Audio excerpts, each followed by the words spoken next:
NLSIU Bangalore से अगर आप अपना एलएलएम परस्यू करने का सोच रहे हैं क्लैट पीजी 2025 के थ्रू, तो इस वीडियो के अंदर हम लोग डिटेल में बात करेंगे कि इसके लिए आपका यहाँ पे कट ऑफ वगैरह है वो क्या रहेगा, कितने पे जो इनका सीट इनटेक मैट्रिक्स है, कितने यहाँ पे रिजर्वेशन पॉलिसी वगैरह क्या है, वो क्या है, प्लेसमेंट वगैरह कितना है, कितना स्टूडेंट्स को कितना पैकेज मिला, क्या हुआ, हॉस्टल वगैरह की फैसिलिटीज कैसी हैं, यहाँ का जो टीचिंग फैकल्टी है, कैंपस लाइफ है, क्या नलसार बेटर है, क्या एनएलएस बेटर है, एनएलयू डी बेटर है, ये सारे जितने क्वेश्चन है ना आपके इस कॉलेज को लेकर इस पुलिस में, ये मैं डिटेल में एकदम आंसर करूंगा। तो प्लीज इस वीडियो को यहाँ पे लास्ट तक देखिएगा। और साथ ही में स्टूडेंट्स हमारा व्हाट्सएप और टेलीग्राम ग्रुप यहाँ पे आप प्लीज जरूर ज्वाइन करिए, बिकॉज जब भी वैकेंसी राउंड चालू होगा आपकी काउंसलिंग का, तो वहां पर किन किन कॉलेजेस में वैकेंसी कब आई है कि इसमें ये इतना सीट्स रह गया, ये हो गया, इसका पूरा अपडेट्स। और जैसे क्लैट पीजी के अंदर भी जब आपका काउंसलिंग में ये होता है कि जो पहली राउंड की काउंसलिंग होगी तो कितना है, दूसरी राउंड की काउंसलिंग में क्या, पूरा हम लोग डिटेल एक आपको फीडबैक हर चीज का यहाँ पे ग्रुप पे रहेगा। तो प्लीज यहाँ पे ज्वाइन जरूर करिएगा, ये आपको बहुत बेनिफिशियल रहेगा। अब वीडियो को यहाँ पे शुरू करते हुए सबसे पहले डिस्कस कर लेते हैं हम लोग रैंक और कट ऑफ के बारे में। तो देखिए यहाँ पे अगर आप देखोगे तो जनरल कैटेगरी का अगर आप स्टूडेंट हो, all over India general category की बात कर रहा हूँ, तो आपको यहाँ पे एनएलएसआईयू में अगर अपना एडमिशन चाहिए तो 100 के अंडर आपकी रैंक अगर आ रही है तो पक्का पक्का जनरल कैटेगरी में आपको यहाँ पे सीट अलॉट हो जाएगी। अगर आपका रैंक मान लो 150 या 200 तक जा रहा है तो दैट इज डिपेंडेंट अपॉन, अगर आप लास्ट 3 इयर्स का डेटा देखोगे, डिपेंडेंट टोटली अपॉन कि कट ऑफ क्या गया है और उसके हिसाब से कितने यहाँ पे स्टूडेंट्स हैं जो कि एनालिस्ट में जाने का अपना प्रेफर कर रहे हैं। तो ये डिपेंड करता है कि नंबर ऑफ स्टूडेंट जो है वो कितना अप्लाई कर रहे हैं, कितना क्या है, तो उसके हिसाब से आपका 200-250 के रैंक पे भी यहाँ पे कॉलेज मिलने का चांस होता है। तो इतना आप अपना जो अगर आपका रैंक उतना स्कोर आ रहा है तो उसके हिसाब से अपना वो देखिएगा। उसके अगर ओबीसी कैटेगरी के स्टूडेंट्स की बात कर रहे हैं तो यहाँ पे अगर 100,000 रैंक आ रहा है आपको ओबीसी कैटेगरी में तो नलसार आपको मिल सकता है। एससी कैटेगरी में अगर आप देखते हो तो 1600 या मतलब 1200 मतलब 1500 के नीचे अगर आप रैंक ला रहे हो एससी कैटेगरी में तो नलसार का चांस है। और एसटी कैटेगरी में अगर आप देखते हो तो 3000 के नीचे कहीं ना कहीं नलसार सॉरी एनएलएसआईयू आपको मिलने का चांस है। मैंने माफ करिए नलसार बोला है, लेकिन एनएलएसआईयू की मैं बात करूँ, एनएलएसआईयू मिलने का आपका चांस है। फिर यहाँ पे डोमिसाइल वाले बच्चों की बात करें, मतलब जो बच्चे यहाँ पे कर्नाटका स्टेट से बिलोंग करते हैं, फिर belong to the Karnataka state, तो आपका जनरल कैटेगरी में आप अगर 1249 यहाँ पे रैंक है, मतलब 1200 के नीचे आपका रैंक है जनरल कैटेगरी में, if you are resident of Telangana, तो आपको यहाँ पे एनएलएसआईयू मिलने का चांस है। ओबीसी के लिए 5000 गया है, एसटी के लिए यहाँ पे भी 5000 6000 के आसपास है, एसटी के लिए तो बहुत ज़्यादा ही, मतलब अगर आप वहाँ कर्नाटका से बिलोंग करो तो इतना यहाँ पे गया है रैंक। तो उसके हिसाब से आप अपना देख सकते हैं कि आपका मिलने का चांस क्या कैसे है। उसके बाद अगली चीज़ है वो है कि सीट इनटेक यहाँ पे कितना कितना परसेंट कितनी सीटें अवेलेबल है। तो देखिए यहाँ पे टोटल में 120 सीट्स अवेलेबल हैं, जिसमें कि देखो 40-80 सीटें ऐसी हैं जो कि आपकी यहाँ पे अनरिजर्व्ड है, बाकी जितनी सीटें हैं वो यहाँ पे कहीं ना कहीं रिजर्व करी गई है for the other category students के लिए, जिसमें कि 18% सीट्स यहाँ पे शेड्यूल कास्ट स्टूडेंट्स के लिए, शेड्यूल ट्राइब के लिए 9, ओबीसी के लिए 33 सीट्स यहाँ पे रिजर्व, नॉन क्रीमी लेयर वाले स्टूडेंट्स के लिए ऑल इंडिया। उसके बाद इकोनॉमिकली वीकर सेक्शन जितने आपके स्टूडेंट्स हैं उनके लिए 12%, यहाँ पे 12 सीटें बेसिकली रिजर्व है, 8% सीटें वो पीडब्ल्यूडी। अब हॉरिजॉन्टल रिजर्वेशन यहाँ पे आ रहा है, तो इन सब में ही हॉरिजॉन्टल रिजर्वेशन की 6 सीटें, फिर विमेन के लिए हॉरिजॉन्टल रिजर्वेशन की आप बात कर रहे हो तो 36 सीटें यहाँ पे अवेलेबल है विमेन के लिए, यहाँ पे वो है। और उसके बाद कंपार्टमेंटलाइज्ड हॉरिजॉन्टल रिजर्वेशन, ये आपका 25% है। तो मतलब समझ लीजिए कि जो यहाँ पे अनरिजर्व सीट है, जैसे मान लीजिए 48 है मान लो, तो 48 में आपका 25% सीटें ऐसी होंगी जो कि कर्नाटका के डोमिसाइल वाले स्टूडेंट्स के लिए जनरल कैटेगरी में रिजर्व होगी। सेम चीज एससी कैटेगरी में है कि जो बच्चे कर्नाटका के स्टेट से बिलोंग करते हैं वो अगर एससी कैटेगरी में आते हैं तो उनके लिए वो सीट रिजर्व यहाँ पे 25% आउट ऑफ जो 18 है वो रिजर्व होगी। तो टोटल यहाँ पे 30 सीट्स ऐसा है कि कर्नाटका के स्टेट कैटेगरी के स्टूडेंट्स के लिए यहाँ पे रिजर्व सीधे सीधे रहेंगी। तो आप उस हिसाब से माइनस प्लस अपनी मैथमेटिक्स कर सकते हो कि कितनी सीटें किसको क्या अलॉटमेंट का यहाँ पे चांस रहता है। इसके बाद हम लोग स्टूडेंट्स बात करते हैं कि यहाँ पे कोर्स करिकुलम क्या है एनएलएसआईयू बैंगलोर का, बिकॉज इस पे बड़ा कंफ्यूजन है कि यहाँ पे स्पेशलाइजेशंस क्या है, क्या कैसे होता है, कैसे होता है, कैसे क्या है। देखो यहाँ का जो सिस्टम है ना वो वर्क करता है इस बेसिस पे कि आपने जो इलेक्टिव्स है वो आपने कितने लिए, बिकॉज यहाँ पे पहली बात तो ट्राइमेस्टर सिस्टम है, तो आपके 3 सेमेस्टर्स यहाँ पे बैक टू बैक पढ़ाई होगी, जिसमें कि एक आपका जो लास्ट सेमेस्टर होगा वहां पे आपको एक कंपलसरी अपनी डिसर्टेशन है उसको यहाँ पे सबमिट करना होगा डिसर्टेशन बना के, और बाकी जो 2 आपके सेमेस्टर रहेंगे वहां पे आपको नॉर्मल जो पढ़ाई होती है वो आपकी चलेगी, जिसके अंदर आप ये अगर देखोगे तो कंसंट्रेशन पे बेसिकली ये लोग कोर सब्जेक्ट को डिवाइड करते हैं, जिसमें कि अगर आपको एक कंसंट्रेशन मान लो पूरा करना है तो उसके लिए आपको एक कोर कंसंट्रेशन का यहाँ पे सब्जेक्ट लेना है, 3 कंसंट्रेशन इलेक्टिव्स, मतलब आप अगर मान लो स्पेशलाइजेशन में जाना चाहते हो तो public law, criminal law, commercial laws और लॉ एंड टेक्नोलॉजी, ये 4 आपकी स्पेशलाइजेशन आपको नलसार के अंदर मिलती है सीधे सीधे, commercial, criminal, public law and law and technology. और इनमें से अगर किसी एक में आपको स्पेशलाइजेशन एनएलएसआईयू की उससे चाहिए, then you need to have 3 concentration electives अपना, इनमें से किसी एक उसका, 4 आपके जनरल इलेक्टिव्स आपको लेने पड़ेंगे, और आपको जो डिसर्टेशन होगा, जो एरिया ऑफ कंसंट्रेशन है आपका, मतलब अगर आप क्रिमिनल लॉज में से अपना एलएलएम करना चाहते हैं अपना एनएलएसआईयू से, तो आपको आपका डिसर्टेशन भी क्रिमिनल लॉ के ऊपर ही बनाना पड़ेगा। That is very very important, ये आपको देखे चलना है। और यहाँ पे इन लोगों का जो मेथड है वो कहीं ना कहीं सिमिलर है नलसार के साथ में, कि ये लोग आपको फोर्स नहीं करते हैं कि शुरुआत से ही तुम बेटा इस ग्रुप में डिवाइड होकर चले जाओ, कि जैसे पहले ग्रुप में डिवाइडेड होता है ना, मान लो किसी और एनएलयू में कि कमर्शियल लॉ के ये बच्चे हैं, अपना ये बिजनेस लॉ के, सॉरी ये अपना कॉन्स्टिट्यूशन लॉ के ये बच्चे, इंटरनेशनल लॉ के ये बच्चे, डिवाइड कर दिया कि डिवीजन यहाँ नहीं होते। यहाँ पे जनरल एलएलएम चल रहा है। जनरल में तुमने अगर अपने कंसंट्रेशंस जो इलेक्टिव्स अपने पूरे कर लिए, डिसर्टेशन में से सबमिट कर दिया, तो क्रेडिट्स के हिसाब से तुम्हारा जो अपना फाइनल वो आएगा, उसमें तुमको वो स्पेशलाइजेशन अलॉट कर दी जाएगी। और अगर तुम्हारा कंसंट्रेशन पूरा नहीं हो पा रहा, मतलब तुमने अगर उतने इलेक्टिव्स उस हिसाब से नहीं वो करे, तो तुमको जो जनरल एलएलएम होती है कि तुमने एनएलएसआईयू से एलएलएम करा है, वो आपकी डिग्री पे बेसिकली कहीं ना कहीं आएगा। नहीं तो फिर जो आपका ये वो है कंसंट्रेशन है आपका, वो कहीं ना कहीं आपको अलॉट करके यहाँ पे दिया जाएगा। अब इसके अलावा आप बात करते हो कि भाई जो पढ़ाई लिखाई है कंपेरेटिवली वो कितनी खतरनाक है, कैसे है, तो देखो जुडिशरी के पॉइंट ऑफ व्यू से अगर आप आ रहे हो एनएलएसआईयू में तैयारी मतलब करने के पॉइंट ऑफ व्यू से, भैया मत आना, यहाँ पे बहुत ज्यादा रिगोरस आपका पढ़ाई लिखाई होता है। बिकॉज इन लोग का जो पेडागॉगी है, वो लोग काफी ज्यादा क्लिनिकल सब्जेक्ट्स के ऊपर, रिसर्च के ऊपर बहुत इंटेंसिव मतलब इन लोग का फोकस रहता है। तो इसके लिए आपको बिल्कुल टाइम नहीं मिलेगा कि आप बैठो और शांति से बैठ कर तैयारी करो, दैट विल नॉट हैपन। अगर आपको कॉर्पोरेट लॉ के लिए आना है, that is a very very good chance, यहाँ पे आपको कॉर्पोरेट लॉ में ऑन कैंपस प्लेसमेंट आराम से मिले। यहाँ पे जो बैंक्स होते हैं, जो आपके इन हाउस काउंसिल वाले रोल्स के लिए जो कंपनीज है वो अपना आती हैं, यहाँ से सीधे सीधे प्लेसमेंट लेके जाती हैं। इवन जो थिंक टैंक वाली जॉब्स आती हैं उसके लिए भी यहाँ पे प्लेसमेंट के लिए companies have come in the past. मतलब ऐसा होता है कि कभी कभी रैंडमली एक आध साल में आ जाती हैं, कभी कभी बहुत सारी भी आ जाती हैं। तो फिर बैंक की जॉब हो वो हो, तो कॉर्पोरेट लॉ के पॉइंट ऑफ व्यू से आराम से आपको एनएलएसआईयू में प्लेसमेंट मिलेगा, कंपेयर टू नलसार जहाँ पे कॉर्पोरेट लॉ पे उतना वो नहीं है। यहाँ पे कॉर्पोरेट लॉ को ठीक ठाक यहाँ पे प्लेसमेंट मिलेगा। एंड सेम चीज आपका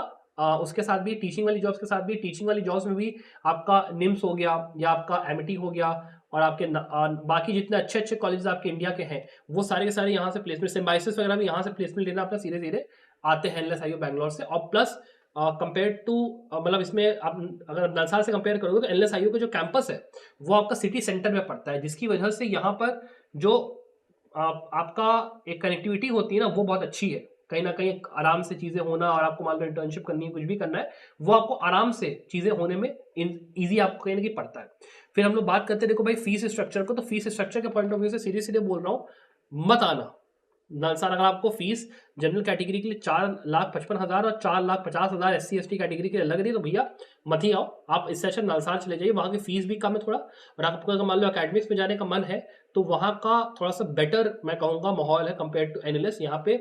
जुडिशरी पॉइंट ऑफ व्यू से थोड़ा सा उतना आपको वो नहीं मिलेगा। तो ये चीज़ आप ध्यान में रखिए कि फीस यहाँ की ज़्यादा है, इसको आप ध्यान में रख के चलो। फिर उसके अलावा अगर आप इस बार क्लैट पीजी 2026 एग्जाम की तैयारी कर रहे हैं तो आप हमारा कंप्लीट रिविजन कोर्स जरूर चेकआउट कर सकते हैं। इस कोर्स के अंदर 5499 रुपीज में हम लोग आपको पूरा कॉम्प्रिहेंसिव स्टडी मटेरियल, रीडिंग वाला और video lectures for all the foundational subjects आपके प्रोवाइड करते हैं। अलॉन्ग विद दैट आपको मॉक पेपर्स मिल जाते हैं 15 टोटल फुल लेंथ के, जिसमें आपके जितने फॉर्मेट होते हैं, चाहे आपका 12 पैराग्राफ 10 क्वेश्चन का फॉर्मेट है, 20 पैराग्राफ का, 24 पैराग्राफ का, ये पूरा यहाँ पे आपको रहता है। डिफिकल्टी काफी अच्छी रहती है। अलॉन्ग विद दैट 100 आपको सब्जेक्ट वाइज सेक्शनल मॉक्स मिल जाते हैं, जो कि आप अलग अलग सब्जेक्ट्स के लिए अपना नॉलेज टेस्ट करने के लिए लगा सकते हैं। अलॉन्ग विद दैट आपके जितने important comprehensive landmark case laws होते हैं और जो रीसेंट केस लॉज होते हैं पिछले 5 साल के, ये हम लोग आपको पूरा पूरा प्रोवाइड करेंगे। तो अगर आपको इस कोर्स में एनरोल करने का सोचना है, और खास करके हमारे ट्रस्ट के ट्रैक रिकॉर्ड को अगर आप देखते हुए सोच रहे हैं, और साथ में मेंटरशिप के लिए मैं खुद वहां पे आपके साथ अवेलेबल हमेशा रहूंगा, तो अगर आपको कोई भी चीज पूछनी है कि सर कैसे तैयारी करनी है, कैसे हमें काउंसलिंग, कोई भी हेल्प चाहिए, मैं हमेशा वहां पे आपके साथ रहूंगा अलॉन्ग द जर्नी। तो अगर आपको एनरोल करना है 5499 में, ये कोर्स आपके लिए बहुत ज्यादा बेनिफिशियल है। और उसके साथ में अगर मान लो आप केवल ये भी चाहते हो कि मेरे को एलिट पीजी एग्जाम जो एनएलयू दिल्ली का है वो, एंड अलॉन्ग विद दैट आपका आईएलआई का एग्जाम हो गया, अलीगढ़ मुस्लिम का हो गया, सीवीटी एग्जाम हो गया, आईआईटी खड़गपुर हो गया, इनकी भी तैयारी आपको अगले साल 2025 में आपको मान लो एग्जाम देना है, तो आप हमारा ये वाला कोर्स चेकआउट यहाँ पे डेफिनेटली कर सकते हैं 6499 में। इस कोर्स के अंदर पूरा क्लैट पीजी 2026 एलिट पीजी पूरा कवर्ड है, ये पूरा कवर्ड है, पूरे आपको केस लॉ समरीज, पूरा आपको जितने भी वीडियो लेक्चर्स हैं, स्टडी मटेरियल पूरा यहाँ पे अवेलेबल रहेगा। तो अगर आपको देखना है डेफिनेटली आप चेकआउट इसको कर सकते हैं। इसके अलावा अगर हम लोग बात करते हैं यहाँ पे प्लेसमेंट्स के बारे में, देखिए तो प्लेसमेंट्स का अगर आप डेटा चेक करोगे पिछले 3 साल का नर्व का भी आप देखोगे तो यहाँ पे 37 बच्चों का प्लेसमेंट हुआ है। 8,40,000 तक की जो मतलब ईयर तक का वो है पैकेज वो यहाँ पे लगा है। और ये यहाँ पे सीधे सीधे बताना कॉर्पोरेट लॉ के लिए भी अच्छी प्लेसमेंट है। आप अगर बात कर रहे हो इसके पॉइंट ऑफ व्यू से कि जो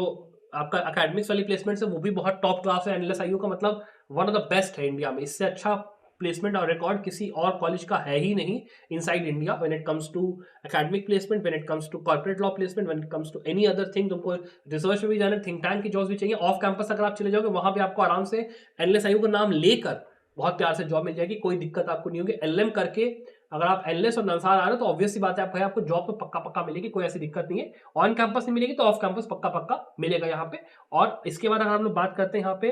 फाइनेंशियल एड पॉलिसी का, यहाँ पे एनएलएसआईयू का, तो देखिए यहाँ पे बेसिकली ये लोग क्या करते हैं कि 3 तरीके से बेसिकली फाइनेंशियल एड प्रोवाइड करते हैं। एक यूनिवर्सिटी के बेसिस पे, एक एक्सटर्नल बेसिस पे कि जो इन लोग के आपके अलग अलग जो आपके प्राइवेट ऑर्गेनाइजेशन होते हैं जो कि आपको स्कॉलरशिप प्रोवाइड करते हैं उसका भी वो लोग यहाँ पे वो देते हैं। और उसके अलावा ये थर्ड पार्टी एड का जो इंडिपेंडेंट थर्ड पार्टीज होती हैं जिसमें कि आपका स्टेट गवर्नमेंट हो गया है, सेंट्रल गवर्नमेंट की मान लो कोई पॉलिसी स्कीम है जिसमें कि आपको अपना मिल सकता है स्कॉलरशिप वगैरह, वो भी यहाँ पे इन लोग को ये लोग प्रोवाइड करते हैं। तो आपका उसके हिसाब से एक बार आपको चेक करना पड़ेगा अपना कॉलेज में जाने से पहले, बिकॉज जो भी इन लोग का फाइनेंशियल में इन लोग जब अपना देते हैं मतलब हेल्प देते हैं वो करते हैं तो उसके लिए ये भी क्राइटेरिया देखते हैं कि भाई जो स्टूडेंट्स ऐसे हैं जो कि फाइनेंशियली थोड़े वीकर है उसको ही ये लोग एड प्रोवाइड करने का पहले बात तो इन लोग का रहता है। तो और देने में भी एड ये लोग काफी चिक चिक थोड़ा सा करते हैं, तो उसके लिए आपको पहले ही पता करके जाना पड़ेगा और उसके हिसाब से देखना पड़ेगा। और अगर आप कर्नाटका के डोमिसाइल स्टूडेंट हो तो स्टेट स्कॉलरशिप के मतलब मिलने की चांसेस थोड़ी सी ज्यादा यहाँ पे कहीं ना कहीं हो जाती है, तो उससे आपको बेनिफिट कहीं ना कहीं हो सकता है, वो ये लोग बेसिकली अलाउ करते हैं। उसके अलावा बात करते हैं कैंपस लाइफ की और बाकी चीज़ों की। देखो कैंपस लाइफ तो भैया देखो फर्स्ट क्लास है ही। एनएलएसआईयू के अंदर में सिटी से एकदम सेंटर में है, तो आपको चाहे एयरपोर्ट से थोड़ा सा मान लो जाम वगैरह लगता है तो वहाँ से आने जाने में थोड़ा टाइम लगेगा, स्टेशन पास में है, आराम से आपका काम हो जाएगा। खाने पीने की कोई दिक्कत नहीं, हर चीज़ आपको कैंपस के आसपास में अवेलेबल मिलेगा, कोई दिक्कत नहीं होगा। फिर इसके अलावा फैकल्टी की अगर हम लोग बात कर लेते हैं तो faculty one of the best in the world है। अगर आपको कोई भी चीज़ पूछनी है, कोई डाउट्स है आपको, अगर आपको हेल्प की बात है या फिर मान लो आप जैसे बात करते हो कि आप एक ऐसे स्टूडेंट हो जिसको कि क्लिनिकल स्टडीज में और रिसर्च वगैरह में काफ़ी इंटरेस्ट है, तो एनएलएसआईयू में एक ऐसा माहौल आपको मिलता है कि 3 ट्राइमेस्टर्स में आपको बैक टू बैक हर समय इतना वो लोग काम में लाद देंगे ना कि आप जिसको कहते हैं ना एक आपको एक्सपीरियंस जो होता है प्रॉपर की जो आपको एलएलबी में नहीं मिला वो आपको एनएलएस में आके कॉलेज में मिल जाएगा एकदम प्यार से। मतलब बहुत बढ़िया यहाँ का एक्सपीरियंस आपका कॉलेज के पॉइंट ऑफ व्यू से बहुत बढ़िया रहेगा, पढ़ाई लिखाई का पॉइंट ऑफ व्यू से बहुत बढ़िया रहेगा, कैंपस लाइफ आपको जो है वो भी आपकी बहुत अच्छी रहेगी। अब इसके अलावा हम लोग लास्ट बात करते हैं कि भाई एनएलएसआईयू जाए कि नलसार जाए, तो सिंपल सी बात है, अगर आपको कॉर्पोरेट लॉ में अच्छी प्लेसमेंट चाहिए, कॉर्पोरेट लॉ में अगर कॉर्पोरेट लॉ के पॉइंट ऑफ व्यू से देख लो तो आपको एनएलएसआईयू ही यहाँ पे कहने की चूज करना चाहिए, बिकॉज एनएलएसआईयू का जो कैंपस है वो सिटी के बीच में है। यहाँ पे लॉ फर्म्स वगैरह, बैंक वगैरह और आपके इन हाउस काउंसिल वाले जो जॉब्स के लिए होते हैं, थिंक टैंक वाले, ये सब आते हैं एनएलएसआईयू में ऑन कैंपस के लिए आते हैं। तो वहाँ पे आपको प्लेसमेंट सेल में अगर अच्छी जान पहचान है, पकड़ है, ऑब्वियसली आपको यहाँ पे प्लेसमेंट मिल सकती है। डिपेंड करता है कि उस साल जो प्लेसमेंट सेल है वो किस तरीके की है, वो भी डिपेंड करता है। एनएलएसआईयू आपका मतलब कॉर्पोरेट लॉ से बेस्ट है। जुडिशरी के पॉइंट ऑफ व्यू से भैया मत आना, यहाँ पे ट्राइमेस्टर सिस्टम है, बहुत ज़्यादा झेला देंगे। एकेडमिक्स के पॉइंट ऑफ व्यू से भी इट इज़ क्वाइट गुड। अगर आपको एकेडमिक्स मान लो कम फीस में पढ़ाई करनी है तो नलसार इज थोड़ा एक मतलब कहूँगा बेटर ऑप्शन है। अगर आप प्लेसमेंट के पॉइंट ऑफ व्यू से देख लो दोनों मतलब बराबर ही है, तो वो आपके ऊपर है। फीस वगैरह आपको थोड़ा सा लग रहा है तो फिर आप नलसार चले जाओ, एनएलएस भी चले जाओ। फिर अगर हम लोग एनएलयूडी के पॉइंट ऑफ व्यू से बात कर रहे हैं यहाँ पे, तो देखिए एनएलयूडी के अंदर जाना कॉर्पोरेट लॉ के प्लेसमेंट के पॉइंट ऑफ व्यू से अगर आप बात करते हो तो अच्छा यहाँ पे ऑप्शन नहीं होगा, बिकॉज एनएलयूडी के अंदर कॉर्पोरेट लॉ को लेकर बहुत ज्यादा ध्यान यहाँ पे नहीं दिया जाता है। दे हैव अ टेंडेंसी कि वो लोग आपको रिसर्च और आपको एकेडमिक्स के ऊपर ज्यादा वो लोग फोकस देते हैं, तो कॉर्पोरेट लॉ की प्लेसमेंट वगैरह वहां पे आपको अच्छी नहीं मिलेगी, आपको नहीं मिलेगा। कॉर्पोरेट लॉ के ऊपर ध्यान भी उतना नहीं है, तो फिर बिजनेस लॉ के अगर आप इंक्लाइंड हो तो आपके लिए नलसार या फिर एनएलएसआईयू, मतलब खास करके एनएलएसआईयू बहुत ज्यादा अच्छा रहेगा एक option. Go for NLSIU any उसमें। अगर आपको मान लो नॉर्थ इंडिया में रहकर पढ़ाई करनी, घर से दूर नहीं जाना है, तो हाँ एनएलयूडी जाना आपका थोड़ा सा मुझे समझ में आता है। अगर आप एकेडमिक्स तरफ एक पुश अपना रखते हो तो भी अगर मैं कहूंगा तो एनएलएसआईयू कहीं ना कहीं बेटर है, बिकॉज वहां पे एकेडमिक्स के अंदर जो प्लेसमेंट वगैरह के पॉइंट ऑफ व्यू से बात हो रही है तो वो बेटर है, काफी बेटर है। एनएलयूडी में प्लेसमेंट सेल वगैरह का इतना वो नहीं है। साथ में एनएलयूडी का खुद का जो अभी एक नया आईपीआर का उन्होंने पूरा कोर्स शुरू किया है, जो कि उन्होंने वीपो और बाकी जो ऑर्गेनाइजेशन है इंडिया में भी पेटेंट की, उनके साथ उन्होंने पूरा क्लब करके बनाया है। उस कोर्स के अंदर अभी क्या प्लेसमेंट का रिकॉर्ड है, क्या उनका मतलब पढ़ाने की चीज़ें हैं, क्या है, वो अभी हम लोग को कुछ क्लैरिटी नहीं, बिकॉज़ पहला साल अभी इनका शुरू हुआ है, तो प्लेसमेंट वगैरह का क्या होगा, उसका हमें आइडिया नहीं है। तो अगर आप आईपीआर का पॉइंट ऑफ व्यू से भी देखोगे, तो कहीं न कहीं एनालिस्ट और नालसार के अंदर आईपीआर का आपको थोड़ा-सा एक हो सकता है बेटर मिल जाए, हो सकता है कंपैरेबल भी हो, कैन नॉट बी सेड, लेकिन जो कि पहला बार का है आईपीआर के पॉइंट ऑफ व्यू से भी, तो आपको देखना पड़ेगा कि आपके लिए ज़्यादा फिज़िबल फिर क्या है, बट नालसार और इसमें आपका कहीं न कहीं बराबर ही पड़ेगा। अपार्ट फ्रॉम दैट, अगर आप मान लो आपको कोई भी डाउट है रिगार्डिंग कि मुझे सर कैसे अपना करियर के अंदर आगे जाना है, मान लो काउंसलिंग में कोई डाउट है, कुछ भी है, तो फिर आप मेरा नंबर जो है 9555-896-908, इस पे आप मुझे कांटेक्ट कर सकते हैं। यहाँ पे मैं आपको व्हाट्सएप पे अवेलेबल रहूँगा। मुझसे आपको कुछ भी चीज़ पूछनी है, आप पूछ सकते हैं रिगार्डिंग काउंसलिंग एंड एनीथिंग, और पीएसयू के लिए भी आप पूछ सकते हो। Apart from that, I wish you the very, very best of luck for your success. Bye.